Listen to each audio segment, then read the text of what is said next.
રાજસ્થાન સહિત ઉપરવાસમાં પડેલા ભારે વરસાદને કારણે બનાસકાંઠાના જીવાદોરી સમાન દાંતીવાડા ડેમમાં પાણીની આવક થઈ રહી છે। હાલમાં બનાસ નદી બંને કાંઠે વહેતી થતાં દાંતીવાડા ડેમમાં 3590 ક્યુસેક પાણીની આવક હાલ ચાલુ છે। જોકે દાંતીવાડા ડેમ તંત્ર દ્વારા ડેમમાં અને બનાસ નદીમાં ન જવા માટે લોકોને સૂચના આપવામાં આવી છે। રાજસ્થાનમાં ઉપરવાસમાં વરસાદ પડી રહ્યો છે, જેના કારણે ગઈકાલે દાંતીવાડા ડેમમાં 16,800 ક્યુસેક પાણીની આવક થઈ રહી હતી, જ્યારે હાલમાં દાંતીવાડામાં 3,590 ક્યુસેક પાણીની આવક ચાલુ છે, જેને કારણે તંત્ર દ્વારા બનાસ નદીમાં ન ઉતરવા માટે તેમજ દાંતીવાડા ડેમ ઉપર પ્રવાસીઓને આવવા પર પ્રતિબંધ લગાવી દેવામાં આવ્યો છે। દાંતીવાડા ડેમમાં સારી એવી પાણીની આવક થતાં આગામી દિવસોમાં ડીસા, પાટણ સહિતના વિસ્તારમાં સિંચાઈ માટે પાણી મળી રહેશે તેવી આશાઓ ખેડૂત રાખી રહ્યા છે।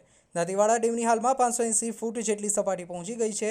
જોકે ડેમની ભયજનક સપાટી 604 ફૂટે છે, ત્યારે જો આ જ પ્રકારે પાણીની આવક ચાલુ રહેશે તો આગામી દિવસોમાં દાંતીવાડા ડેમના દરવાજા ખોલવા પડે તેવી પરિસ્થિતિ થઈ છે। હાલમાં દાંતીવાડા ડેમમાં સારી એવી પાણીની આવક નોંધાતા ખેડૂતોમાં ખુશી જોવા મળી છે।